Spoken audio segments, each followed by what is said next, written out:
The church was full that Sunday morning. Voices rose in song, drums beat, and people lifted their hands as Pastor David prayed at the altar. His deep voice carried through the hall, and the crowd shouted "Amen" after every word. To everyone, Pastor David was a holy man. They trusted him with their lives, their secrets, and even their children. When he laid hands on people, they believed miracles would happen. Mothers cried with joy. Fathers shouted with hope. But behind his gentle smile, Pastor David carried a dark secret. He often told parents, "Your children need special prayers. The devil is after them." The parents believed him. Out of fear, they brought their sons and daughters to him. And so he organized special children's prayer programs. After the prayers, he would give the children biscuits, sweets, and snacks. His voice was calm, his hands soft. The children trusted him and followed him. That was how he took them, quietly, without anyone noticing. This happened again and again. Every program, 1 or 2 children never returned home. Parents wept, running back to Pastor David, falling on their knees before him. "Man of God, my child is missing. Please help me." But Pastor David only laid a hand on their shoulders and whispered, "Do not fear. God will bring them back." Yet in his heart, he knew the truth. And still, the parents believed him. The church was alive with prayers.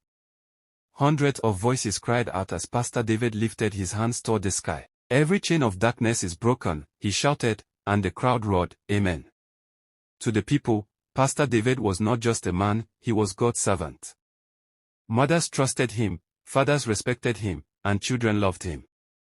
When he spoke, they believed every word. Often he warned the parents, "Your children must be covered with prayer. The enemy is after them." Fearful and trusting, they brought their sons and daughters. Pastor David organized special children's programs, saying he wanted to pray for their future. After each prayer program, he handed the children snacks, biscuits, sweets, small packs of juice. His voice was gentle. His smile was calm. The children followed him to his car without question. But after every program, 1 or 2 children never came back home. Tears filled the homes of the city. Mothers cried in the night.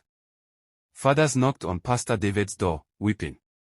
"Man of God, my child is missing. Please, pray for us." Pastor David would lay his hands on them and say softly, "Do not fear. God is in control." They believed him. They always believed him. But on one rainy morning, his secret was finally revealed. A black jeep rolled down the wet streets, its tires hissing on the water. Pastor David sat behind the wheel, his cream suit spotless, his eyes fixed straight ahead. Up ahead, a police checkpoint waited. 4 officers stood in the rain, watching every car carefully. One officer raised his hand, signaling the jeep to stop. Pastor David slowed, his smile calm but his fingers trembling on the steering wheel. The officers approached. One went to the back. "Open the boot," he said firmly. Pastor David hesitated, then pressed the button. The boot lifted. And in that instant, the world fell silent. Wrapped in blood-stained white cloth lay 2 small bodies. Their faces hidden, their necks twisted unnaturally. The officers froze. Their hearts pounded. One of them gasped. And as the rain fell harder, all eyes turned to Pastor David, the man they once called a holy man of God. The rain poured harder, drumming against the police checkpoint shed. No one spoke. The sight inside the boot had stolen every word from their lips. Finally, Officer James, the oldest among them, stepped forward. His face was tight, his eyes sharp. "Pastor David," he said slowly, "whose children are these?" Pastor David's lips quivered. For a moment he looked like he would faint. Then his voice came, quiet and broken. They are mine." The words struck the officers like thunder. Musa, the youngest officer, staggered back. "Your own children?" he asked in disbelief. Pastor David shut his eyes as if the weight of his answer crushed him. He did not speak again. The officers glanced at each other. Anger, confusion, fear. None of them could understand what they had just heard. Officer James bent slightly to look closer at the small bodies. Their faces were covered, but a thin line of blood had dried on the edge of the cloth. His chest tightened. He had children at home. His hands curled into fists. The silence grew heavy, only broken by the rain. Then, suddenly, Pastor David dropped to his knees on the wet road. His voice cracked like dry wood. "You don't understand," he said, shaking his head. "I didn't want this. I was trying to save them." James glared at him. "Save them? By killing them?" Pastor David lifted his face, his eyes red and swollen. "You don't know what I saw. You don't know what they had become." The other officers looked at one another, unsettled. Musa whispered, "What does he mean?" James grabbed David's arm. "You're coming with us to the station." But as they pulled him up, Pastor David spoke again, his voice trembling. "If you take them, promise me one thing." Everyone paused. "Never open their eyes." The words sent a cold wind through the rain-soaked air. The police van sped through the wet streets, its tires splashing water into the gutters. Inside, Pastor David sat in the middle, his hands cuffed, his eyes fixed on the floor. Officer James sat across from him, his stare heavy, demanding answers. Musa kept glancing at the boot of the van where the two small bodies now lay, wrapped in white sheets. He could not stop his hands from shaking. At last James broke the silence. "Talk. Tell us what happened to your children." Pastor David swallowed hard. His lips trembled, but words began to spill from him, heavy like stones. "It started in the church," he whispered.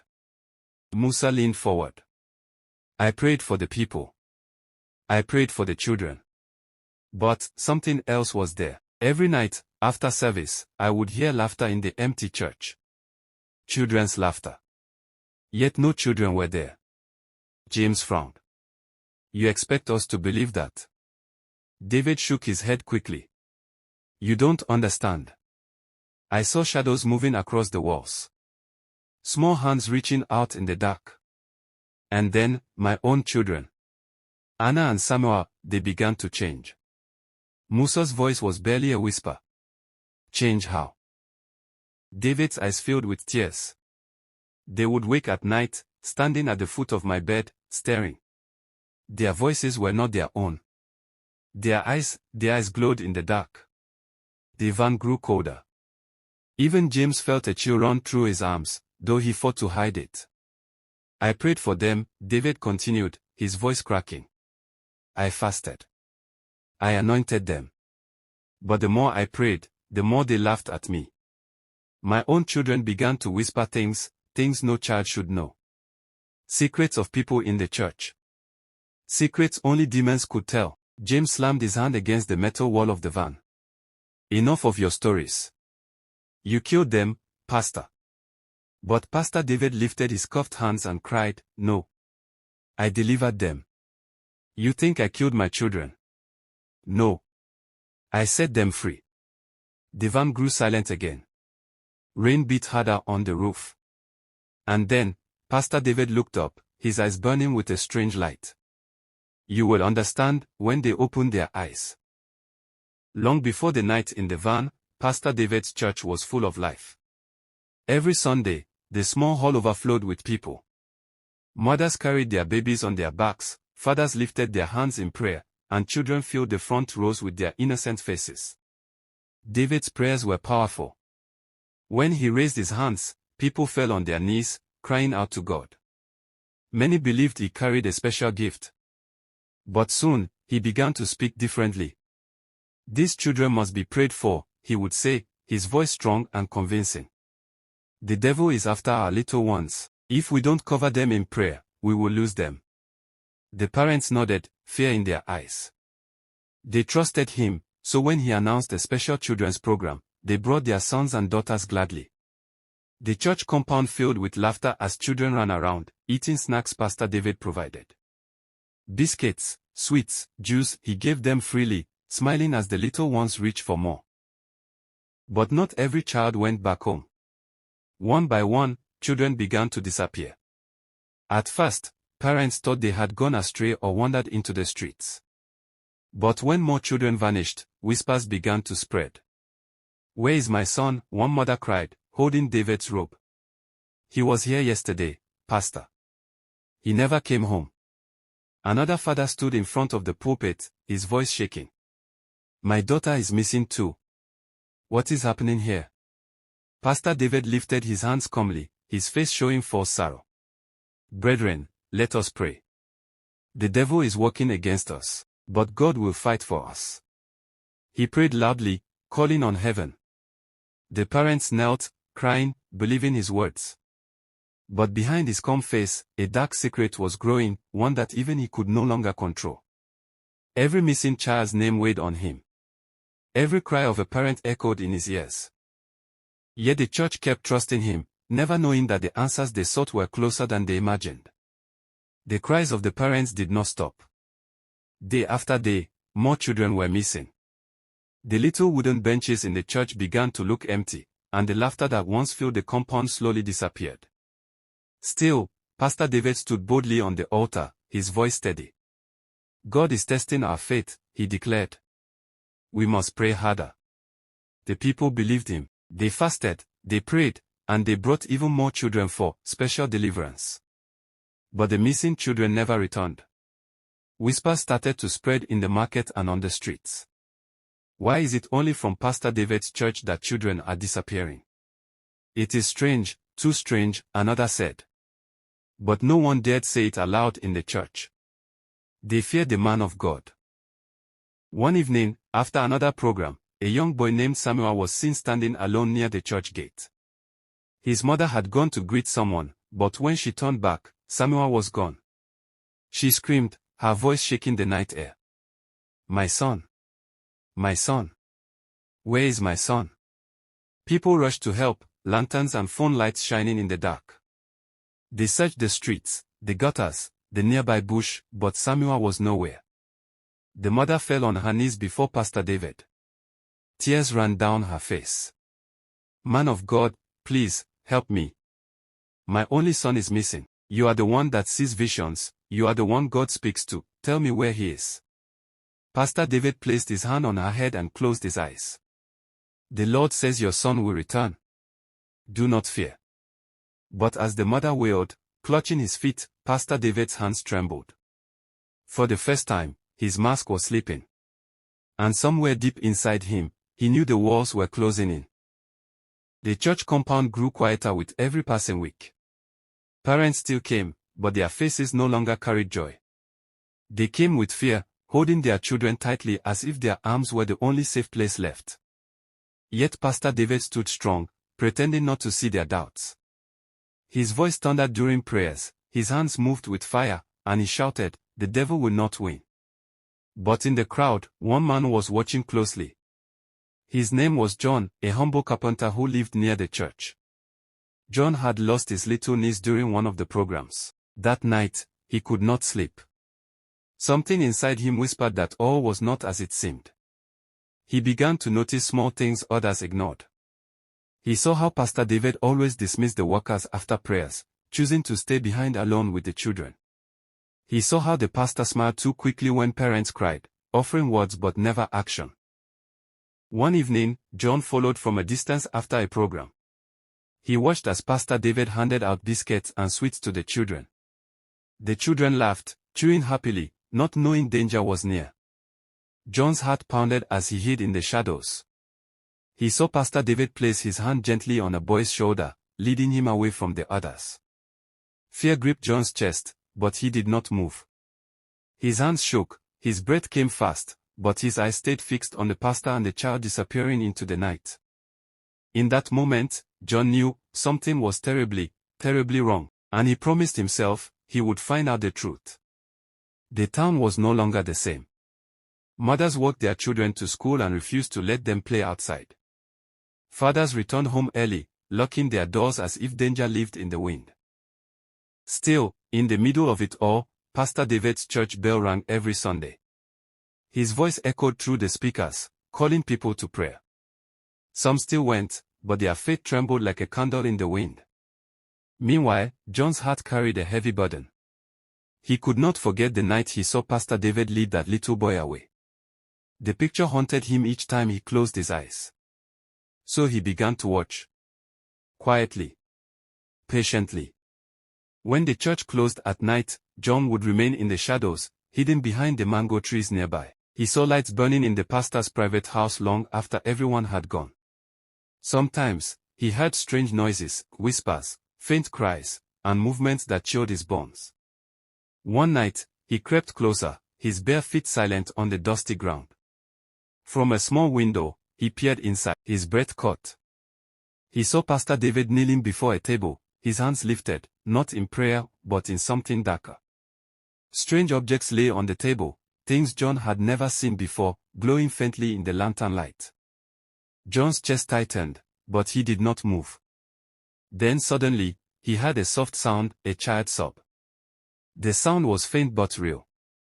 It came from a corner of the room Pastor David tried to keep hidden. John's heart stopped. His worst fears were true. He quickly pulled back into the darkness before Pastor David could notice. His legs shook as he walked away, but his mind was clear. Now he knew.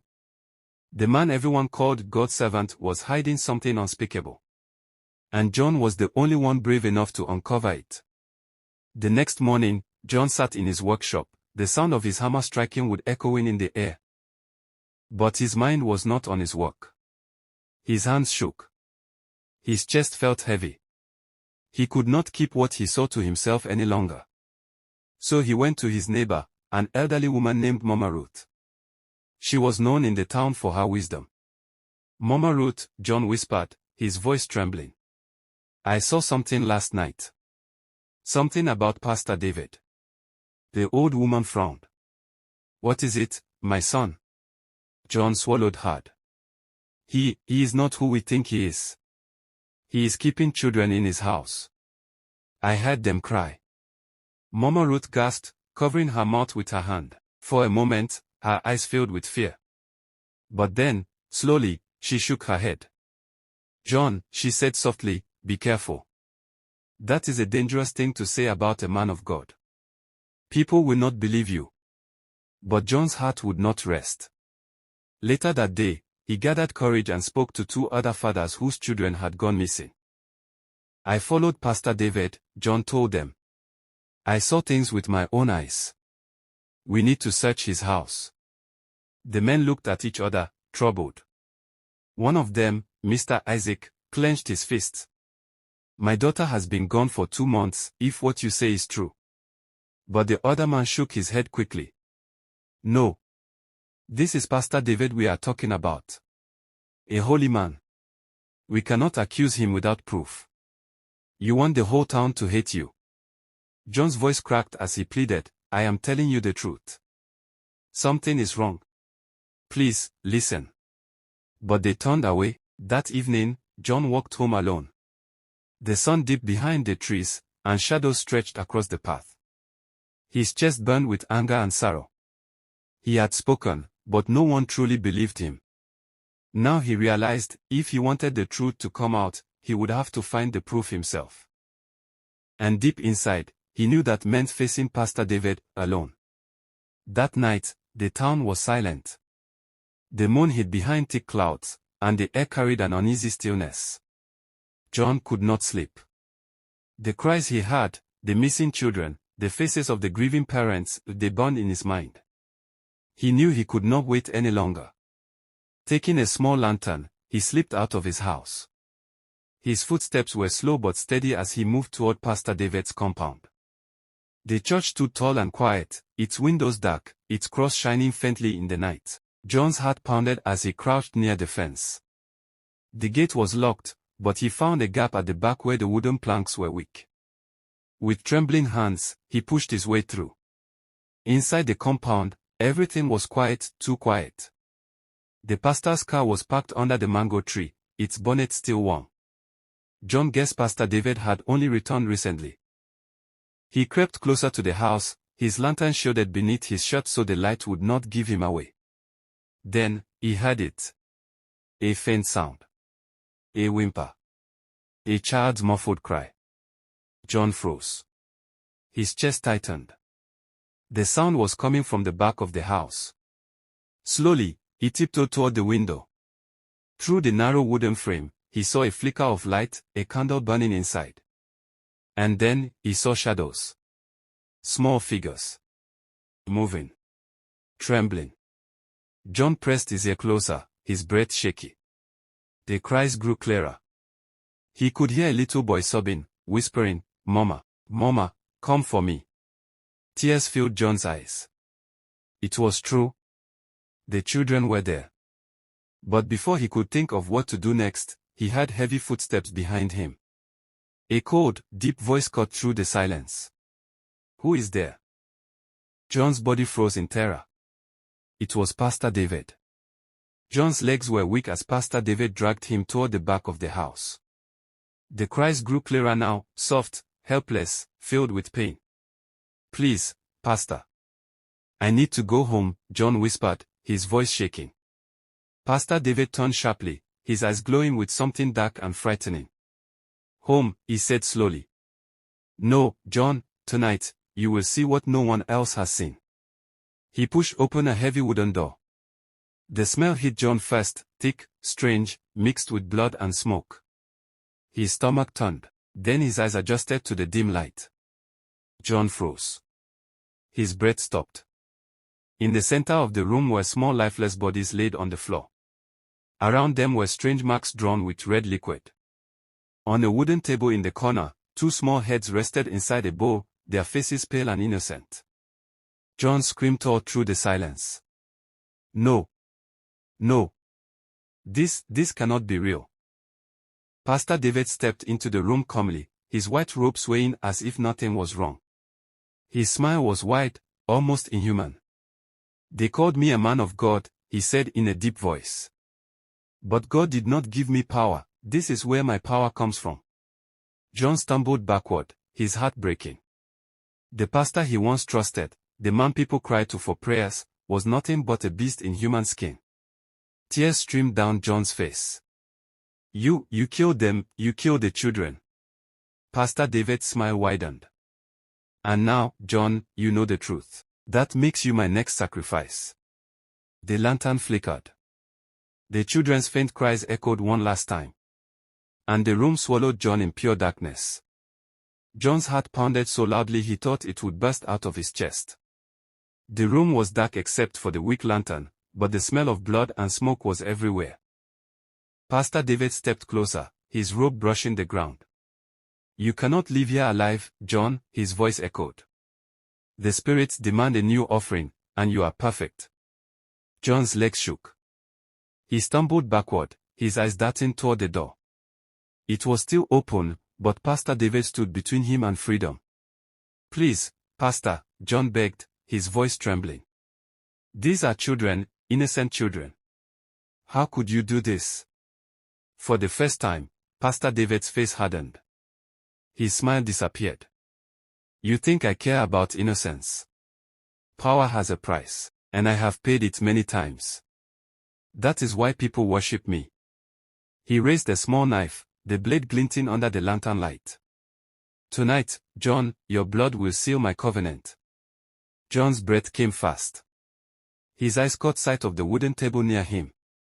On it was a broken glass jar. His hands trembled, but he reached for it. Pastor David lifted the knife higher. "This is your end." At that moment, John grabbed the broken jar and held it tight, his hand bleeding from the sharp edges. "No, Pastor," he shouted with all the courage left in him. "This is your end." With all his strength, John hurled the broken glass straight at Pastor David's face.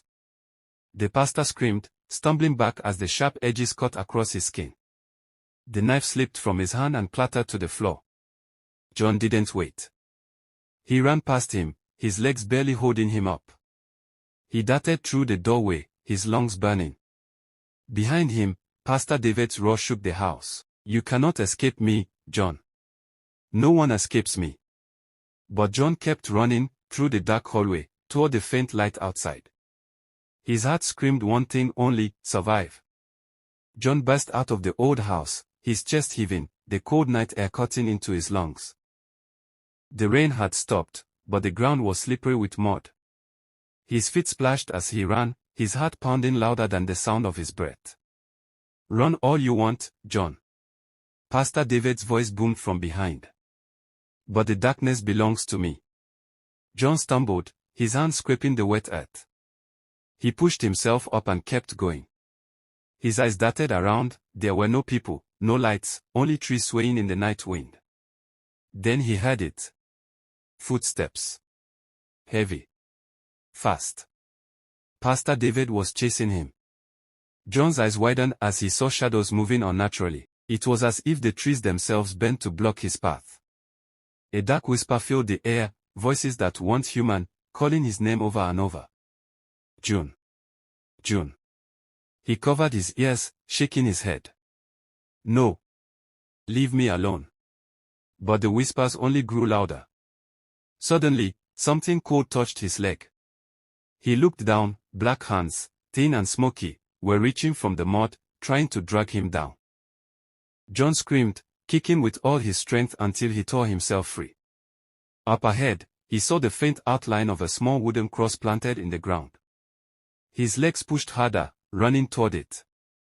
Somehow, he felt that cross was the only safe place. But before he could reach it, Pastor David appeared out of the shadows, blocking the path. His face was bleeding from the glass wounds, but his eyes burned with fire. "You cannot fight destiny, John," the pastor growled, his voice deeper, almost inhuman. "You were chosen for this night." John froze, trembling, his mind racing. He was trapped between the cross ahead and the monster before him. The night grew colder. The voices screamed louder. The ground shook. And Pastor David lifted his bloody hand, pointing at John. "Now, the sacrifice begins." John's body shook as Pastor David's words echoed through the night. "Now, the sacrifice begins." The air grew heavy, almost choking. The ground beneath John's feet trembled, and the shadows twisted into long, black arms, reaching for him again. John stumbled backward, but the cross was still standing ahead. Its wooden frame glistened faintly under the weak moonlight.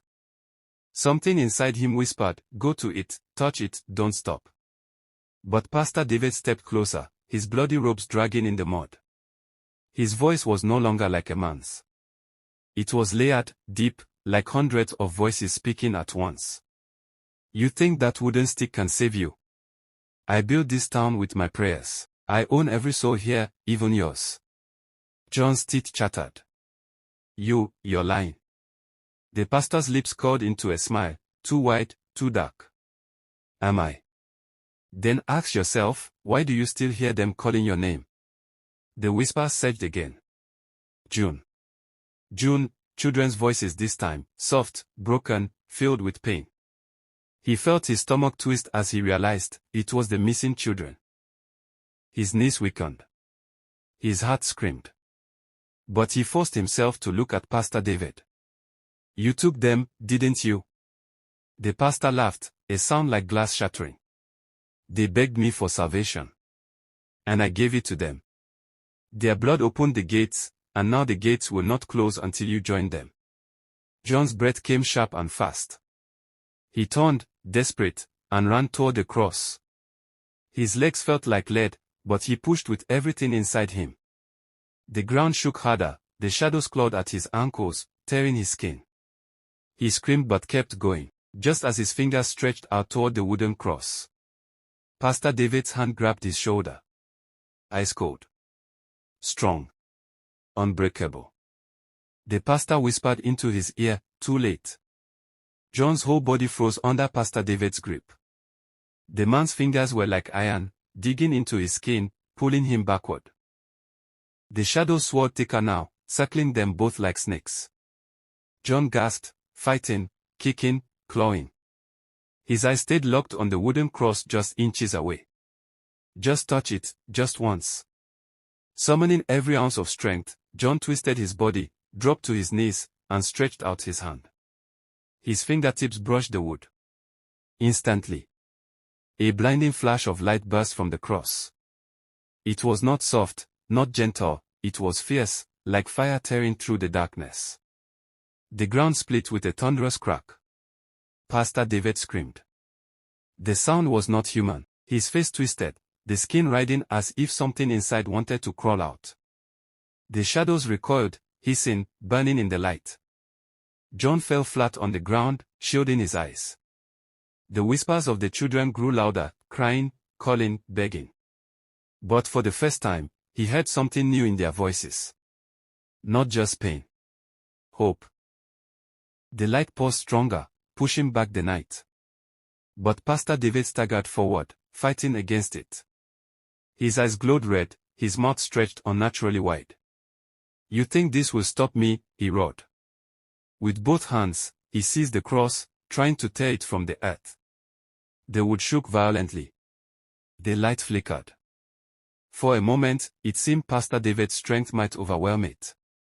John's heart pounded. He crawled closer, ignoring the pain slicing through his arms and legs.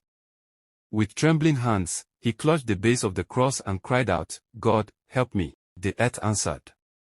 The light surged, exploding upward like a pillar reaching the sky. The shadows shrieked, burning into smoke. Pastor David was thrown backward, his robes igniting in ghostly fire. He crashed against the ground, but even as he burned, his laughter echoed, deep and monstrous. "This is not the end, boy. The real gate has not yet opened." And then, silence. The light slowly dimmed. The air calmed. John collapsed, his chest heaving, his body broken but alive. He stared at the now glowing cross, tears streaming down his face.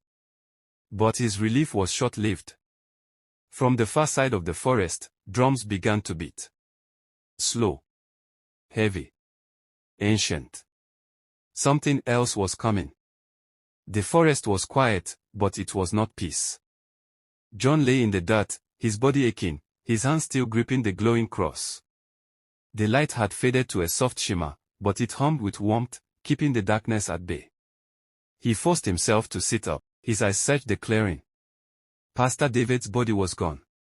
Only scorched earth and torn soil remained where he had fallen. John's heart pounded. He escaped. A soft wind blew, carrying faint whispers. He turned, and for the first time he saw them. Dozens of small shadows, shaped like children, standing just beyond the trees. Their faces were pale, their eyes wide with sorrow. John's throat tightened. "The missing children," he whispered. The shadows pointed behind him. Slowly, John turned. On the ground where Pastor David had tried to pull the cross free, something had been unearthed. A stone slab, cracked and ancient, covered in strange markings. John brushed the dirt away with trembling hands. The carvings were symbols, spirals, and shapes he could not understand, except for one. At the center was the image of a door. And around it, written in faint, bloody strokes, were words he could read. "The gate of blood shall open." John's breath caught. His stomach twisted. Pastor David had not just been stealing children.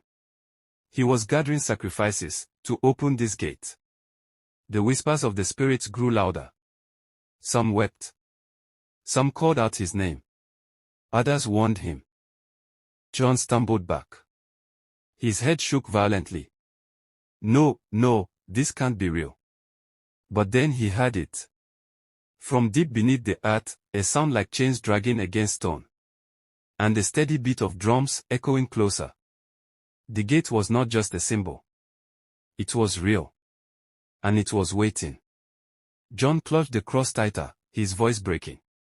"Lord, what have I stepped into?" Far from the forest clearing, deep inside an abandoned house at the edge of the town, Pastor David knelt before a cracked mirror. His face was pale, his cassock torn and stained with ash, yet his eyes still burned with fire. Slowly, he dipped his fingers into a clay bowl filled with dark liquid. Blood. He smeared it across his forehead, whispering in a voice that shook the air. "The battle was not the end. The gate is not closed. I will finish what I began." Behind him, in the shadows, lay 3 children bound with ropes, their muffled cries breaking the silence. Their small eyes glistened with terror, but Pastor David did not flinch. He picked up a candle and drew strange symbols on the dusty floor. Each line glowed faintly, as though alive. Then, He brought out a scroll hidden under his cassock. It was old, torn, and smelled of rot. Across its surface was the same symbol John had seen in the forest, the door. Pastor David's hands trembled as he read aloud, "The gate of blood requires the innocent. When the circle is complete, the earth shall open, and power will descend." The house shook. Dust fell from the ceiling. The children whimpered louder, struggling against their ropes. Pastor David stood tall, lifting his hands. "Soon, the world will see my glory. Soon, they will kneel before me, not as a pastor, but as the chosen vessel of the darkness." He turned to the children, his face twisted with a smile. "You, my little ones, will open the way." The candle flames burned higher, stretching unnaturally tall, casting monstrous shadows on the wall. Outside, the night grew colder, and the sound of distant drums began again, louder than before. The gate was calling, and Pastor David was ready to answer. John could not sleep that night. Every time he closed his eyes, he saw the forest, the strange symbols, and the glowing door. His mind kept repeating Pastor David's words like an echo, "The gate is not closed." He knew the battle was not over. Something deeper was at work. Early the next morning, John went to the oldest part of town, where the elders lived. He found Elder Thomas, a frail man with gray hair and eyes that seemed to have seen too much. Thomas was known for telling strange stories that many called old men's lies, but John believed him now. "Elder," John said, his voice shaking, "I need answers. What is the gate of blood?" At the sound of those words, Elder Thomas froze. His cane slipped from his hand. He whispered, almost to himself, "So, it has returned." John leaned closer. "Please, tell me. Children are missing. I saw the symbol. I heard the voice." The old man's eyes watered. Slowly, he motioned for John to sit. "The gate of blood," Thomas said, "is older than our town, older than the church. Long ago, men who loved power made a covenant with shadows. They learned that the blood of the innocent could open a path to things not of this world." John felt chills run down his spine. "And Pastor David?" he asked. Thomas shook his head. "He has been chosen by the darkness. But listen carefully, John. The gate cannot be closed by strength alone. It can only be sealed by one who is pure of heart, one who refuses to bow to fear." John frowned. "What does that mean? How can I fight him?" The elder gripped John's hand tightly. "You are a police officer, yes. But this fight, it is more than bullets and handcuffs. The darkness feeds on fear, but it crumbles before truth. You must not only stop David, you must protect the children before the ritual is complete. If he succeeds, the town will drown in blood." John's heart pounded harder. He knew now that Pastor David's plans were far from finished. Somewhere out there, the man was preparing something unspeakable. He stood to his feet, determination burning in his chest. "I won't let him win," John said. "Even if I must stand alone." But as he left the elder's house, a crow landed on the fence, its eyes fixed on him. It cawed loudly, echoing in the empty street, as though delivering a message. Pastor David knew John was coming. Far away from the town, hidden behind a thick wall of trees, stood an abandoned building that once served as a mission school. Its windows were broken, its roof eaten by rust, but inside, faint candles flickered. The air was heavy with the smell of blood. In the center of the hall, a white circle had been drawn with red symbols, the same John had seen in the forest. At each corner of the circle stood black candles, burning with unnatural flames that hissed and spat sparks like whispers. Inside the circle sat the missing children. Their hands were tied with ropes, their eyes swollen from crying. Some were too weak to scream anymore, their sobs had turned into quiet whimpers. At the head of the circle stood Pastor David, no longer in his white robe but dressed in a dark crimson garment, embroidered with strange markings. His once gentle eyes now burned with madness. He raised the bowl high into the air, filled with a thick, dark liquid. His voice thundered through the hall. "Blood of the pure, blood of the innocent, you shall open the way." The children cried louder, their voices echoing painfully against the cracked walls. Behind him, a group of masked followers chanted, their voices low and haunting. They beat drums made of animal skin, each strike shaking the ground like a heartbeat. One of the youngest children, a boy no older than 7, whispered through tears, "Mama." "Papa." His words broke the silence between the chants, but Pastor David ignored him. He knelt down, placing the bowl at the very center of the circle. The red markings on the floor began to glow faintly, as though responding to the offering. Then, in a voice deeper than before, Pastor David cried, "The gate shall open, and the world shall bow." Suddenly, the flames of the candles shot high, touching the ceiling. The air grew colder, and a shadow spread across the floor, moving like a living thing. The children screamed again. But Pastor David only smiled. Far away, John, still with Elder Thomas's warning in his mind, felt a sudden chill sweep through him.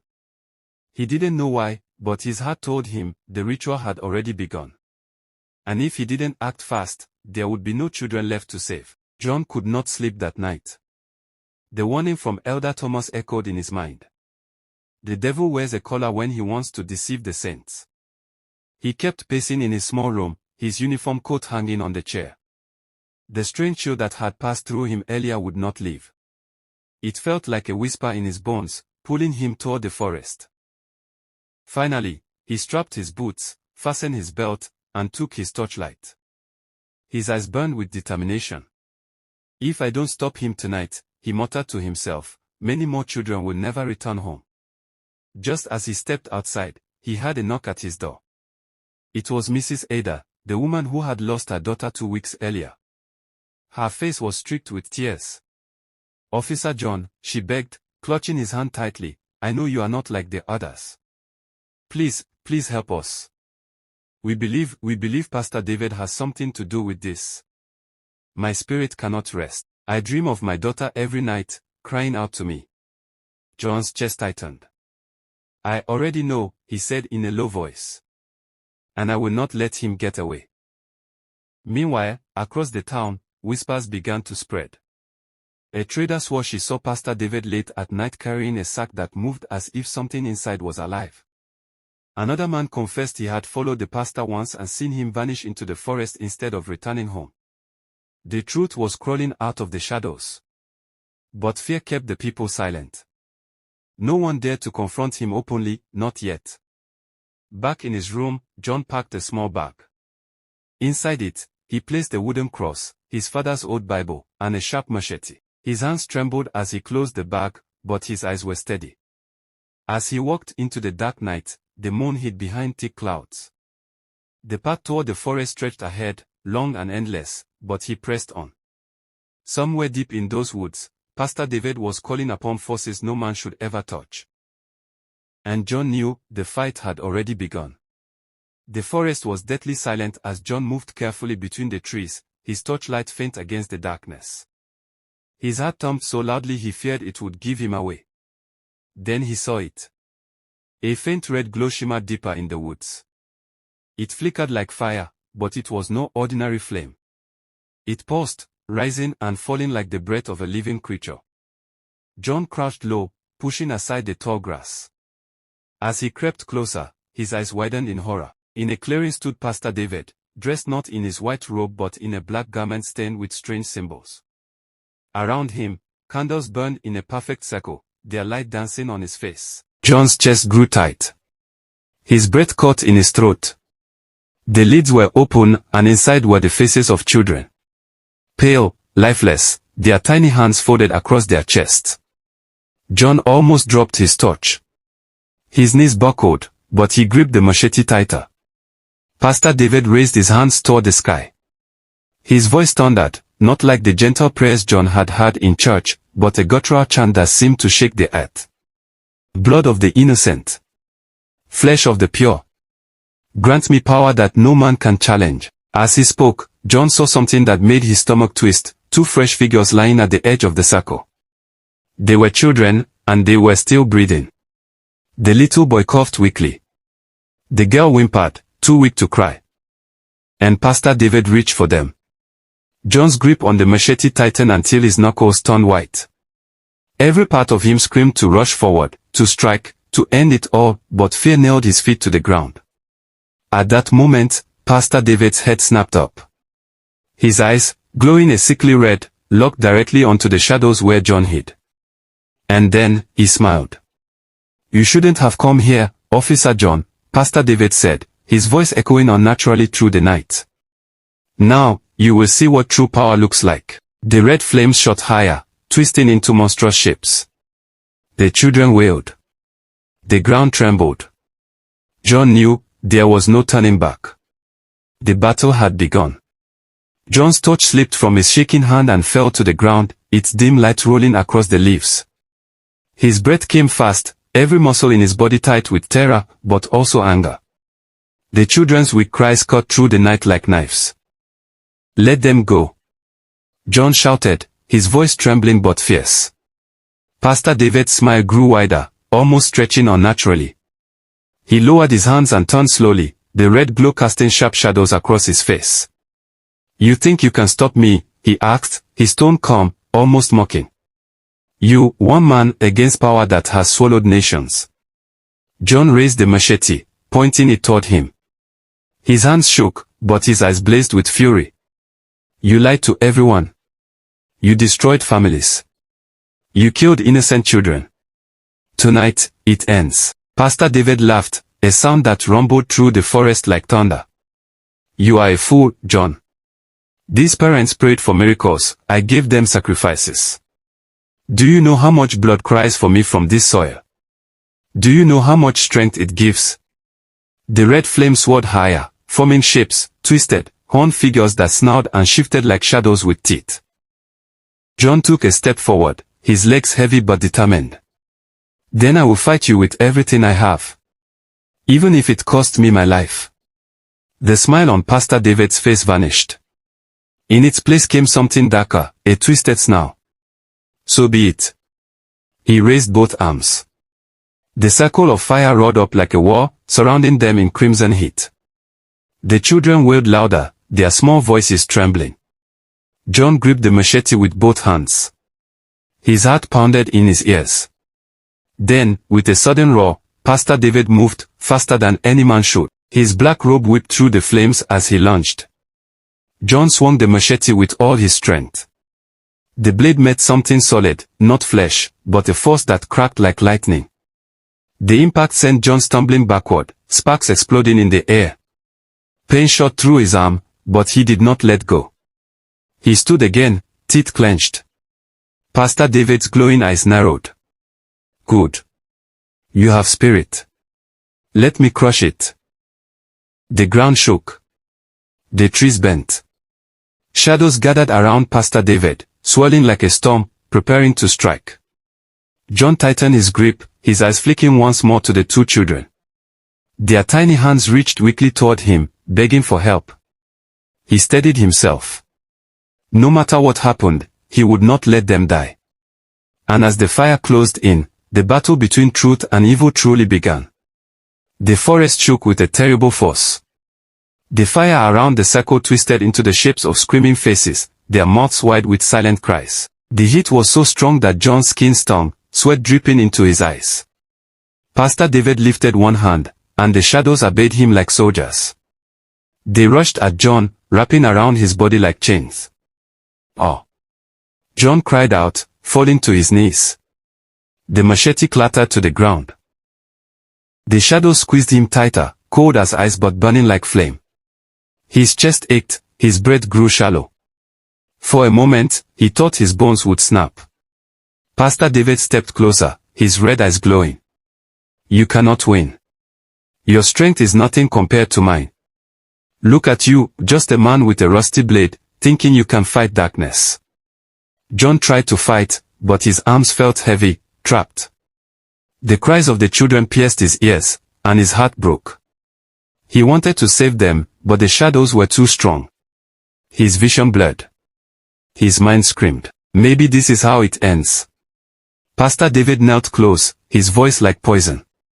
"Do not resist. Give yourself to me. I can spare your life if you join me. Together, we can rule this land with fear." For a moment, John's eyes dimmed. The weight of the shadows was too much.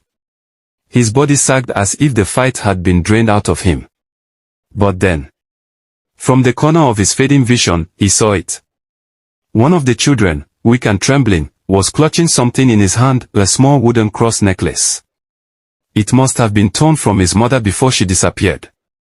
The little boy lifted it with all his strength, his tiny lips whispering words too faint to hear. The cross caught the red firelight, and it glowed. John's eyes widened. A spark flickered in his chest. His heart thundered again, not with fear but with fury. "No," John gasped, his voice raw. "I will never join you." He clenched his fists, fighting against the shadows.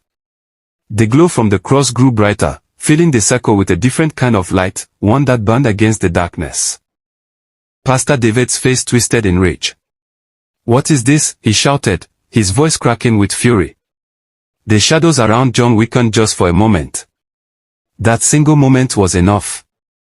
John roared and broke free, grabbing the machete once again. His body trembled, but his spirit blazed like fire. "Your evil ends tonight," he shouted. And with that, he raised the blade high, ready to strike again.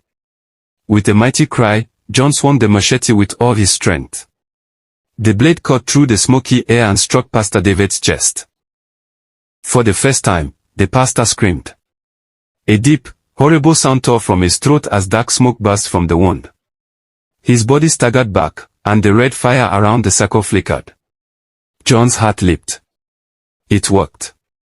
The children gasped in shock, their chains rattling. For the first time, they saw fear in Pastor David's eyes. You dare!"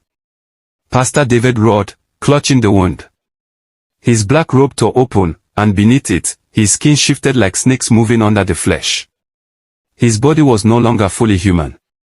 John tightened his grip on the machete. "Your lies are finished, David. Tonight, the truth comes out." Pastor David's lips curled into a twisted smile. Blood, dark as tar, dripped from his mouth. "You think you've won because you drew blood? Fool. You have only awakened me." The ground split open beneath his feet. From the cracks, black hands shot out, clawing the soil, reaching upward like the dead were trying to crawl into the world. The smell of decay filled the forest. John stumbled back, horror flashing in his eyes. The machete trembled in his hand. Pastor David stretched out his arms. His voice was no longer just his own, it carried hundreds of whispers, as if the voices of every lost child cried through him. "You cannot kill me," he hissed. "I am more than a man. I am every prayer twisted into fear, every tear swallowed in silence. I am darkness itself." The fire blazed higher, nearly swallowing the children. The boy with the glowing cross fell to his knees, tears streaming down his face. John clenched his jaw. His heart pounded like a drum. He looked at the trembling children, their eyes wide, filled with hope and terror, and he knew giving up was not an option. Lifting the machete again, he shouted through the roaring wind, "You are not God, David. You are a lie, and I will cut you down." Pastor David's laughter shook the trees as shadows swarmed toward John once more. The shadows rushed like a storm, wrapping around John's arms and legs. He swung the machete wildly, cutting through the air, but the black smoke kept reforming, hissing with wicked laughter. Pastor David's body twisted taller, his eyes burning red. His torn robe flapped in the wind like the wings of a bat. The whispers in his voice grew louder, like thousands of crying children mixed with the growl of beasts. "You are nothing." Pastor David thundered, stretching his hands toward John. "You think you can fight me? I feed on the fear of the innocent. I drink the tears of children. My power cannot be broken." The fire roared higher, curling into the sky. The ground shook. From the cracks, black hands of the dead grabbed John's ankles, trying to pull him down. He struggled, shouting in pain, the machete slipping from his grip. The children screamed in terror. Chains rattled as they pulled against them, but none could break free. The boy with the glowing cross pressed it tightly to his chest, tears rolling down his face. Then a voice rose among them. A small girl, her hair messy, her clothes torn, lifted her trembling hands and began to pray. "God, please save us."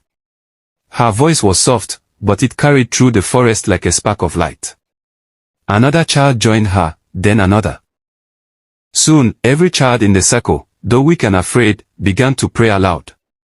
Their little voices rose above the storm, fragile but unbroken.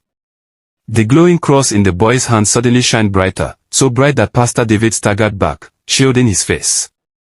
"No," he roared. "Stop them. Stop them."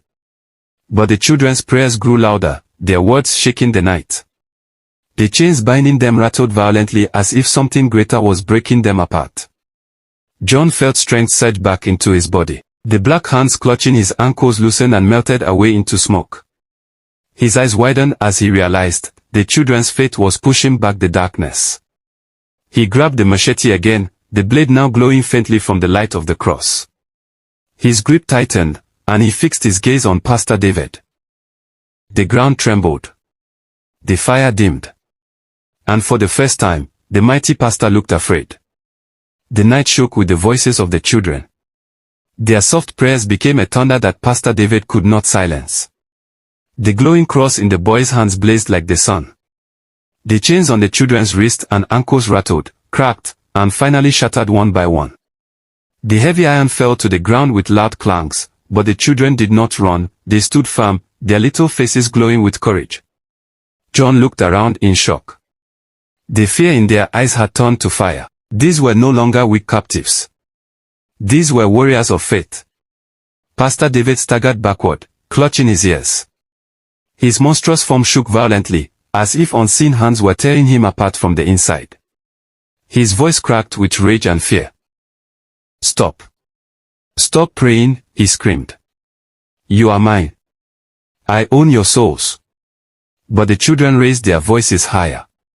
They lifted their hands, tears running down their cheeks, and together they cried, "Deliver us. Set us free." The air split with a burst of light. The cross in the boy's hand floated upward, hanging in the air like a burning star. Its light stretched across the forest, chasing away the shadows that had wrapped around John. John fell to his knees, tears in his eyes, not from weakness but from awe. The machete in his hand glowed brighter than ever, now sharp with holy fire. Pastor David roared in anger, his body twisting as smoke poured from his mouth and eyes. "I will destroy you all," he bellowed, raising his hands to summon one last wave of darkness. But for the first time, John did not feel afraid. Behind him, dozens of children stood tall, their voices united, their prayers rising like arrows to the sky. He tightened his grip on the burning machete and whispered, "This ends tonight." The ground shook as Pastor David's body swelled with rage. His skin tore, and dark smoke poured out, shaping itself into wings like those of a giant bat. His eyes burned red, and his voice thundered through the forest. "You cannot defeat me. I am greater than light, greater than life." The children gasped but did not run. They pressed closer to one another, holding hands, their prayers now like a song in the night. The glowing cross floated above them, steady as the moon. John stood at the front, his machete blazing like fire in his hands. His chest rose and fell, but his fear was gone. He looked at the children, then back at the monster that was once Pastor David. "You lied to them. You hurt them. But tonight, you fall." Pastor David laughed, a horrible, broken sound. He spread his massive wings and lunged forward, his claws reaching for the children. The ground split where he landed, sending trees crashing to the side. At that moment, the glowing cross shot down like lightning, stopping the monster's hand midair. Pastor David screamed as the holy fire burned his skin. "Now, John," the boy with the cross shouted. John raised the machete high. The blade burned so bright it was hard to look at. He ran forward with all his strength, every step echoing like thunder. The children's voices lifted higher, their song turning into a roar of hope. With one final cry, John swung the machete down.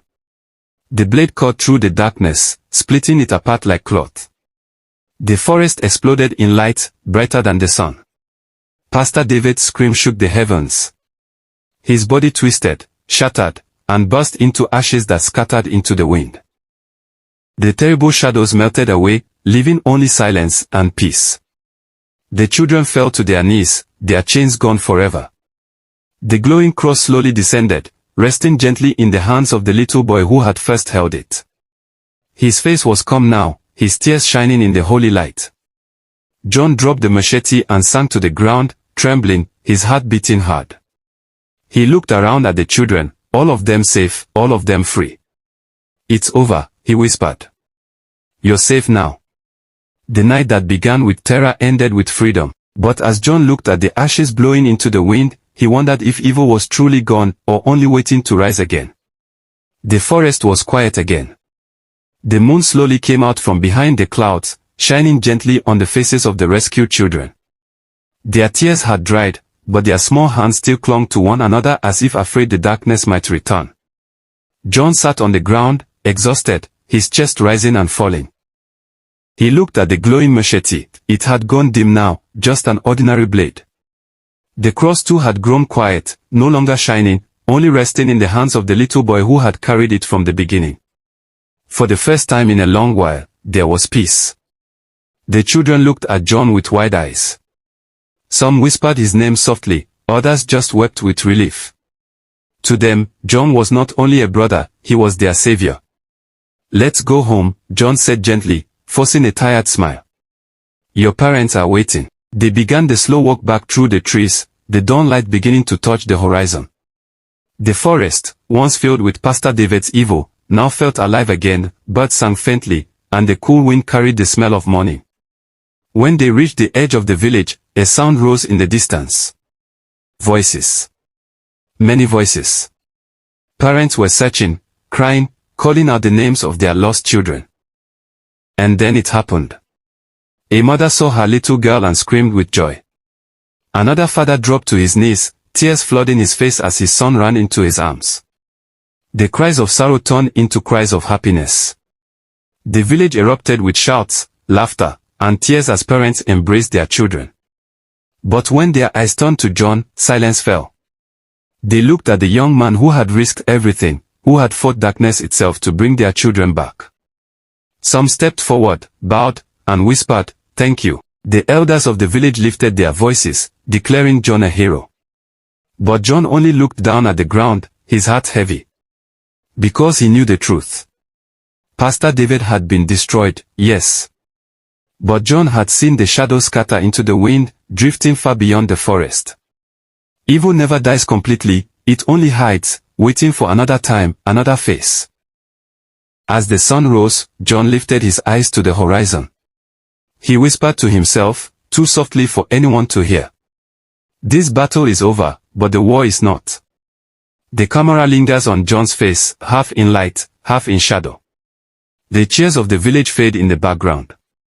The story ends, not with complete peace, but with a warning. Because somewhere, far away, in a place no one could see, the ashes of Pastor David began to stir.